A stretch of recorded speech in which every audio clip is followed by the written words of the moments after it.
ধর্ষণের ঘটনার বিচার দ্রুত নিষ্পত্তি করতে ও বিভিন্ন ধারায় শাস্তি বাড়িয়ে শিশু নির্যাতন দমন অধ্যাদেশ চূড়ান্ত করেছে সরকার। এতে বলা হয়েছে, আগের থেকে কম সময়ে ধর্ষণের মামলার বিচার কাজ শেষ হবে। আরেকটা হচ্ছে আমাদের অনেক এই নারী ও শিশু নির্যাতন দমন আদালত দেখা যেত মামলার জট লেগে যেত, কারণ এখানে দুই ধরনের মামলা আসতো।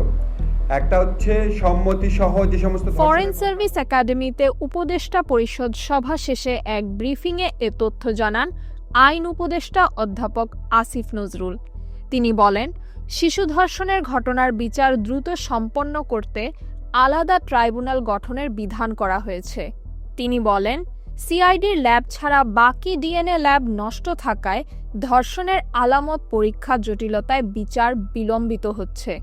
আর সেজন্য ডিএনএ রিপোর্ট ছাড়া মেডিকেল রিপোর্ট ও পারিপার্শ্বিক সাক্ষ্য প্রমাণের ভিত্তিতে বিচার কাজ সম্পন্ন করার বিধান রাখা হয়েছে অধ্যাদেশে।